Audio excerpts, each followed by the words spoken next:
한 주간 승리합시다. 인사하겠습니다. 한 주간 승리합시다. 아멘. 오늘 이 말씀을 붙잡고 승리한 우리 모두 되시길 축복합니다. 고린도 교회는 바울이 눈물로 세운 교회입니다. 고린도 교인들에게 있어서 사도 바울은 매우 특별한 존재였는데요. 영적인 아비였고 스승이었고 존경을 받아야 마땅할 위치에 있는 사람이었습니다. 그런데 고린도 교회에 몰래 들어온 거짓 교사들이 바울과 성도들 사이를 이간질하였습니다. 거짓 교리를 퍼뜨리고 바울의 사도직에 대해서 의심을 품게 만들었습니다. 그래서 교인들 중 순진한 일부는 불순한 마음을 갖고 바울을 배반하고 비난하기 시작했죠. 그들은 바울에게 인격적인 모욕을 주기도 했습니다. 왜 고린도 교인들에게 이런 일들이 일어나게 된 것일까요? 그것은 교회 안에 가만히 들어온 거짓 교사들에게 속았기 때문입니다. 마음이 흔들렸기 때문이죠. 이러한 상황에서 바울은 어떤 모습을 취합니까? 교인들을 향하여 간절하게 호소하기를 여러분들을 향해 나는 내 마음을 넓혔으니 이제 여러분들도 마음을 넓혀 주십시오라고 호소합니다. 하나님의 공동체 안에서 서로 간의 마음을 닫고 있는 경우들이 종종 있습니다. 그럴 때 누군가 바울처럼 먼저 자신의 마음의 문을 열어야 됩니다. 내가 먼저 마음의 문을 열고 화해의 첫 단추를 풀어야 됩니다. 그러면 상대방도 마음을 열고 화해할 수 있게 되는 것이죠. 그래야 하나님을 기쁘시게 하는 영광된 교회 공동체를 지켜낼 수 있는 겁니다. 그런데 바울은 그냥 마음을 넓히는 것이 아니라 두 가지 마음을 넓히기 위하여 제시한 바가 있는데, 첫째는 마음을 넓힐 때 복음 안에서 넓히라는 것입니다. 한번 같이 읽어주시면 감사하겠습니다. 마음을 넓히는 것은 복음 안에서 넓히는 것입니다. 이에 대한 말씀이 11절에서 13절 말씀인데요. 우리 같이 읽어봅니다. 시작. 고린도인들이여 너희를 향하여 우리의 입이 열리고 우리의 마음이 넓어졌으니 너희가 우리 안에서 좁아진 것이 아니라 오직 너희 심정에서 좁아진 것이니라. 내가 자녀에게 말하듯 하노니 보답하는 것으로 너희도 마음을 넓히라. 아멘. 우리의 입이 열리고 우리의 마음이 넓어졌으니 여러분의 마음도 넓혀 주십시오 라고 한 이 말은 복음의 능력으로 우리의 마음이 열려진 것처럼 복음이 여러분 안에 들어가서 여러분의 마음도 열려지기를 원합니다 라는 뜻입니다. 그래서 복음을 받아들이라는 것이죠. 복음에는 능력이 있습니다. 어떤 능력이냐 하면 화해와 용서를 할 수 있는 능력이 있습니다. 복음은 서로의 마음을 넓혀줍니다.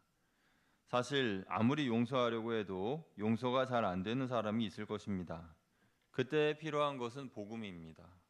이 복음이 내 마음에 들어올 때 예수님이 나를 위하여 죽으신 사랑을 기억하게 되고 그 사랑을 기반으로 하여금 나도 상대를 용서할 수 있게 되는 것입니다. 이 사실이 머리로는 인정되는데 가슴으로 잘 인정되지 않는 그런 경우도 있습니다. 그래서 머리로는 그래 용서해야지 라고 생각하지만 마음은 여전히 꽁해 있을 수 있습니다. 그것은 내 마음이 옹색하기 때문입니다. 12절 말씀 우리가 아까 읽었는데요. 이 12절 말씀을 공동번역으로 보면은 이런 말씀이 있습니다. 제가 12절을 공동번역으로 읽어드릴게요.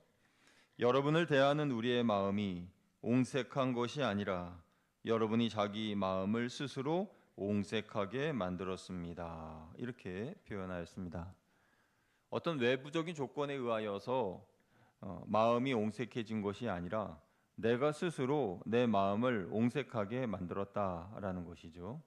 소위 섭섭병이 들어오게 되면 마음이 그렇게 되는 겁니다. 여러분, 우리는 화해에 옹색해서는 안 됩니다. 서로 믿는 형제 자매인데 화해하지 않고 교회 생활을 하게 되면 얼마나 불편합니까? 그리고 하나님께서 보시기에 전혀 바르지 못한 모습이고 기뻐하실 일도 아닙니다. 우리는 예수님의 피로 한 형제 자매 되었습니다. 영원까지 가야 할 사람이죠. 믿음의 동력자요 운명 공동체입니다. 천국에서 다시 만날 사람들입니다. 그러니까 서로 묵은 감정이 없어야 합니다. 그래서 우리는 내가 스스로 만든 나의 옹색한 마음, 그런 마음을 복음으로 넓혀야 합니다.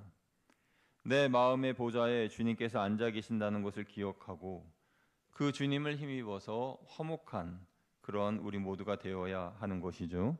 넓은 마음을 가지고 복음 안에서 서로의 마음을 이해해 주어야 합니다. 그런데 복음 안에서 마음을 넓게 가지라 할 때에 바울은 14절과 15절 말씀에 믿는 자들과 멍에를 함께 매지 말라라고 말했어요. 우리 14절 15절 같이 읽어보겠습니다. 시작. 너희는 믿지 않는 자와 멍에를 함께 매지 말라. 의와 불법이 어찌 함께하며 빛과 어둠이 어찌 사귀며 그리스도와 벨리알이 어찌 조화되며 믿는 자와 믿지 않는 자가 어찌 상관하며. 아멘. 좀 뭔가 이 상충되죠. 그러니까 바울은 마음을 넓히세요 그랬는데 믿지 않는 자들하고는 멍에를 같이 매지 말라. 그렇게 이제 이야기를 한 거죠. 그러니까 한마디로 복음 안에서 마음을 넓히라라는 그런 뜻인 겁니다. 그러니까 마음을 활짝 넓혀라라고 할 때에 우리는 하나님 안에서 주 예수 안에서 마음을 넓혀야 하는 것입니다. 믿지 않는 자와 멍에를 함께 매지 말아야 할 이유는 하나님의 사람을 보호하고 하나님의 사람의 정체성을 유지하고 하나님의 사람이 자기의 거룩함을 지키기 위해서입니다. 불법을 행하는 친구와 함께 멍에를 매게 되면 함께 불법을 행하게 됩니다. 불신앙을 가진 동료와 사업을 하게 되면 신앙과 상관없는 사업을 구상하고 운영하게 됩니다. 하나님보다는 돈이 우선되고 돈을 벌기 위해서 신앙은 뒷전으로 하는 것이죠. 그러다 보면 불신을 따라가게 되고 신앙의 정체성을 잃어버리고 거룩함이 훼손됩니다. 여러분이 생각하실 때에 나는 믿음이 좋으니까 믿지 않는 이들과 멍에를 같이 메어도 괜찮다. 그를 바른 길로 인도할 수 있다. 이렇게 생각하실지도 모르겠어요. 그러나 많은 경우 또 제가 본 많은 성도님들의 경우에도 믿지 않는 이들과 함께 멍에를 맨 분들 중에서 신앙이 더 좋아진 분들을 찾기는 어렵습니다. 그리고 그 과정이 매우 힘들고 어렵다는 것이죠. 참고로 본문에서 바울이 말하는 멍에는 믿음의 순수성을 저해하는 불신자와의 결혼이나 우상 숭배, 도덕적 타락, 거짓 사도들의 가르침 등등을 말하는 것입니다. 이러한 멍에는 성도의 정체성을 유지할 수 없는 상황에까지 이르게 하고 복음과 반대 방향으로 가기 때문에 멍에를 함께 매지 말라라고 말한 것이죠. 그러니까 멍에를 같이 매지 않을 때, 믿지 않는 자들과 멍에를 같이 매지 않을 때, 그때에 복음 안에서 마음을 넓힐 수 있다는 것입니다. 바울은 두 번째로 말하기를 마음을 넓히는 것은 거룩함을 이루는 것이다 라고 말합니다. 오늘 우리가 쭉 읽은 이 6장 11절부터 이후에 이 말씀은 7장 1절의 결론이 나는데요. 우리가 7장 1절 읽진 않았지만 이 7장 1절에는 하나님을 두려워함으로 거룩함을 온전히 이루라 라는 말씀이에요. 우리 7장 1절 같이 읽어보겠습니다. 시작. 그런즉 사랑하는 자들아 이 약속을 가진 우리는 하나님을 두려워하는 가운데서 거룩함을 온전히 이루어 육과 영의 온전한 온갖 더러운 것에서 자신을 깨끗하게 하자. 아멘. 이 말씀을 보면 하나님을 두려워하는 마음, 그 마음이 거룩함을 이룬다. 온전히 거룩하게 한다. 이렇게 말하고 있죠. 그러니까 우리는 하나님을 두려워하는 마음이 내 안에 있어야 됩니다. 하나님을 두려워하는 마음이 있어야 거룩함을 온전히 이룰 수 있는 거죠. 이 두려움은 더러움과 죄악을 심판하시는 하나님의 공의에 대한 두려운 마음입니다. 성도는 하나님을 경외하면서 두려움을 배우게 됩니다. 바울은 하나님에 대한 경외심 때문에 사도로서 복음을 순수하게 전하고 가르칠 수 있었습니다. 하나님에 대한 경외심이 그의 삶의 지혜가 된 것이죠. 여러분, 거룩한 것은 선택이 아닙니다. 거룩함은 하나님의 명령입니다. 하나님이 거룩하시기 때문에 하나님이 거하시는 성전된 우리들도 거룩해야 하는 것입니다. 성도는 하나님이 거하시는 성전입니다. 오늘 본문 6장 16절 말씀에 이렇게 말씀하고 있죠. 우리 16절 같이 읽어보겠습니다. 시작. 하나님의 성전과 우상이 어찌 일치되리요. 우리는 살아계신 하나님의 성전이라. 이와 같이 하나님께서 이르시되 내가 그들 가운데 거하며 두루 행하여 나는 그들의 하나님이 되고 그들은 나의 백성이 되리라. 아멘. 바울이 세상 사람들과 함께 멍에를 매지 말라라고 한 다른 이유는 우리의 몸이 내 것이 아니라 하나님께서 거하실 거룩한 성전이요 하나님의 것이기 때문입니다. 우리가 하나님의 성전이라는 말씀은 고린도전서 6장 19절에도 기록되어 있는데요. 우리 그 말씀도 같이 읽어볼게요. 시작. 너희 몸은 너희가 하나님께로부터 받은 바 너희 가운데 계신 성령의 전인 줄을 알지 못하느냐. 너희는 너희 자신의 것이 아니라. 아멘.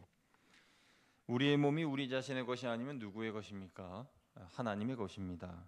우리 몸은 예수님의 피값으로 사신 하나님의 것이죠. 그래서 우리의 육체는 거룩한 하나님의 성전이 되었습니다. 거룩한 하나님의 성전된 우리는 지체로서 서로 연결되어 있습니다. 그래서 주 안에서 서로 하나가 되어야 하고 복음 안에서 서로 마음을 넓혀서 용납해 주어야 하는 것입니다. 마음의 문이 닫히면 관계가 단절됩니다. 우리는 주의 지체들인데 관계가 단절되면 어떻게 될까요? 분명 그 몸에 병이 찾아오게 됩니다. 그러므로 서로의 마음을 열어야 합니다. 그런데 상대방의 마음을 열기 위해서는 먼저 내 마음을 열어야 됩니다. 마음을 열지 못하는 이유는 내가 피해자라고 생각하기 때문입니다. 모든 문제의 근원은 상대방에게 있고 나에게는 없다라고 생각하기 때문이죠. 그런데 박수는 손뼉은 마주쳐야 소리가 나는 것인 것처럼 문제의 근원은 상대방에게만 있는 것은 아닙니다. 모두에게 책임이 있는 것이겠죠. 마음이 굳게 닫혀져서 만나도 아는 척을 안 하고 대화도 안 합니다. 그런데 오늘 본문의 바울을 보십시오. 바울은 어떤가요? 바울은 누가 봐도 자신이 피해자였습니다. 그럼에도 상대를 향하여 먼저 화해의 손을 내밀었습니다. 먼저 손을 내미는 것이 깨어진 인간관계를 회복하는 첫 출발입니다.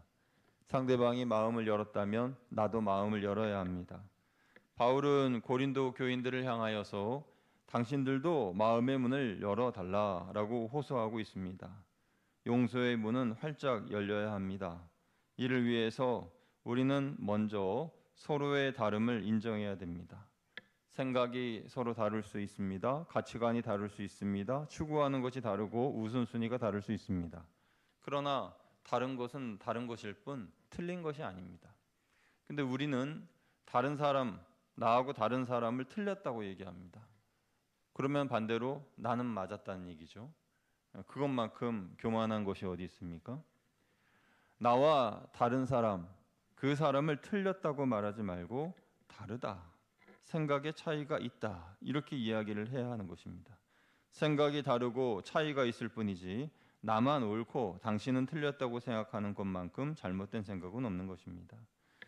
그런데 참 신기한 것은 내가 마음을 넓히고 용서하며 다가가면 상대방도 마음을 열고 다가온다는 것이죠. 바울은 고린도 교인들을 향해 마음을 넓혔습니다. 그리고 자신을 받게 했던 이들에게 손을 내밀었습니다. 바울은 피해자였습니다. 당연히 사과를 받아야 할 사람이었지만 먼저 손을 내밀고 마음의 문을 열었죠. 그것이 지는 것 같은 모습이고 손해보는 것 같은 모습이지만 주님을 기쁘시게 하는 행동입니다. 그리고 곧 이어서 내 마음에는 기쁨이 차오르게 되고 하나님이 더 가깝게 느껴지게 되는 것이죠. 고린도 교인들과 화해를 이룬 바울이 이제 고린도 성도들에게 부탁을 합니다. 한마디로 정의하면 우리는 하나님과 성전으로서 살아계신 하나님을 모시고 살아가는 사람들이기에 복음 안에서 세상 사람들과 다른 거룩한 삶을 삽시다. 이것이 사도 바울이 하고자 하는 말이에요. 고린도 지역은 가장 타락한 도시였고 이단의 도시였습니다. 그곳의 성도들은 그 지역의 사람들과는 구별된 삶을 살아야 했습니다. 그런데 담을 쌓고 살지는 않았습니다. 여러분, 고린도 교회는 참 문제가 많은 교회죠. 뭐 부활에 대한 의심을 하는 사람도 있고, 우상에 대해서, 그리고 또 우상에게 드려진 제물에 대해서, 또 간음에 대해서, 그리고 은사에 대해서, 그리고 자기가 따르는 지도자에 대해서 여러 가지 문제들이 많이 있습니다. 왜 이렇게 문제가 많을까요? 그것은 고린도 교회 안에 그만큼 새로운 새신자들이 많이 들어오기 때문이다라고 생각해 볼 수도 있습니다. 그러니까 그 타락한 도시, 이단의 도시, 그리고 그 헬레니즘의 삶의 문화가 절여 있는 그런 사람들이 교회 안으로 들어왔을 때 교회의 문화와 부딪히는 것은 당연하죠. 그러니까 교회에서 하나님께서 주시는 말씀과 부딪히는 것도 당연하겠죠.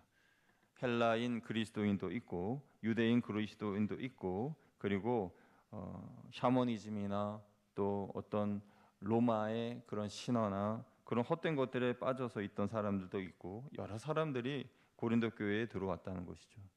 그래서 고린도 교회는 갈등과 오해가 빈번했습니다. 타락한 도시에 타락한 사람들이 매주 교회로 유입되었기 때문인 것이죠. 그래서 고린도 교회는 그만큼 문제가 있었습니다.